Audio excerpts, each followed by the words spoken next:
Lexus presents tennis on Sky Sports. You're through to the semi-finals, your third appearance here.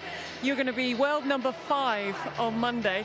And everyone has a view on how you're playing and what's working. But what for you is the most pleasing aspect of how you've been playing?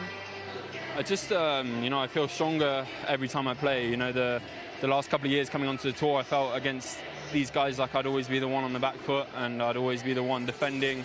And, you know, the next part of my game was just getting stronger, getting more capable physically to do the things I know I can do and bully these guys. And, I feel like I've been doing everything in all areas pretty well. I'm just excited to keep on going, keep on working hard, and hopefully it keeps on coming together. Watching from the last 2 matches, you've just crushed 2 really world-class players out there. We always talk about players being in the zone. It certainly looks like you're in the zone. Describe the feelings when you're out there playing, what it's feeling like right now. Are you in the zone? I don't know. I think I'm just well prepared, you know. Like I've worked really hard every single day. I do all the right things off the court, on the court, and when I go out there on a match court, I kind of have a feeling that it's going to be okay because I've prepared so well. So look, you can have your off days. I had an off day in Monte Carlo, but I haven't for a while. So I'm just going to keep on trying to compete hard, keep on doing my thing, and hopefully I can put more performances on the court like I did just there.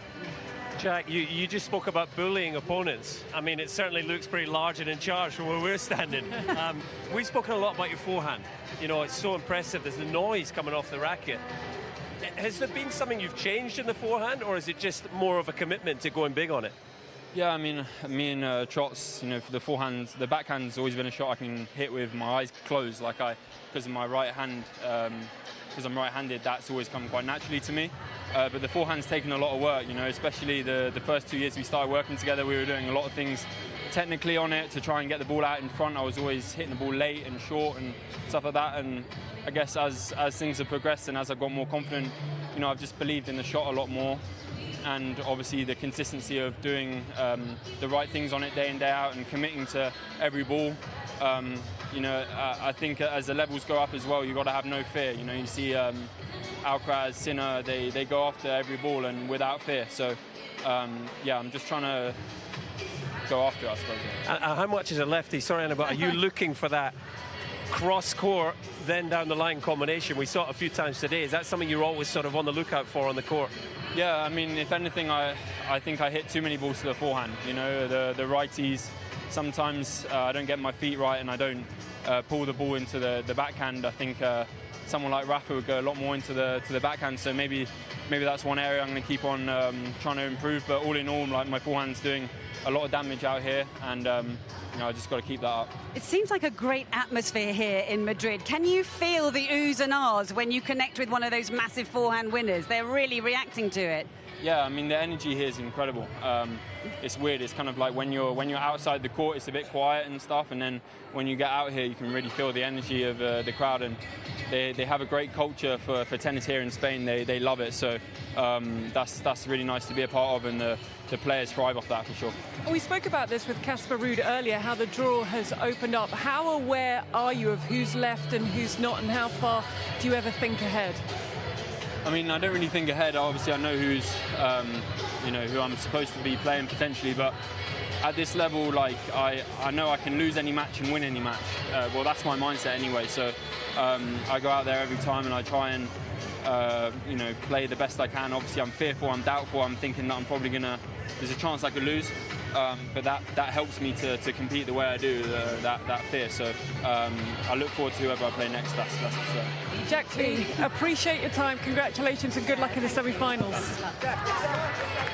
Interesting, just speaking about that, and we've talked about the anxiety that he does have. Just talking about the fear factor there, and actually it can help him. He can go out and win or lose, but just having that slight fear factor in there. I thought he was really open about his tennis there, wasn't he?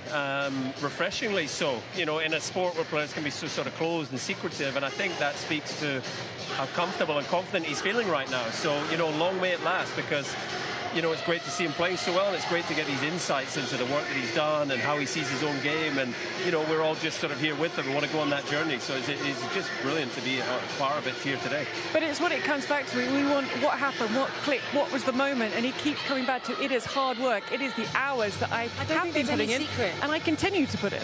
Yeah, there is no secret to that. And I think, you know, he's a very smart young man, isn't he? You can see that. He's very considered, very thoughtful, really thinks very deeply about things. And I think also the fact that he's chosen the team that he has around him shows how smart he is. You know, to have somebody like James Trotman in his corner, and they've worked very hard together. He's just mentioned James and the work that they've done on the forehand, because when you're a young prospect like Jack has been for quite a number of years, you've got to think about your appointments very carefully, because you've got to back them, you've got to trust the information that's going to come at you, and you've got to work together. But there's a real calmness of spirit, and James Trotman says a few things from the side of the court. We can hear him, but just it's never too much, is it? It's never too much. It's just enough. And today a lot less actually than the previous day, when it was a little bit, well, not against Tommy Paul, the one before that against Berrettini actually. So, you know, I think it's just a great combination. Everything is very secure off the court as well as on it, and it's all starting to flourish.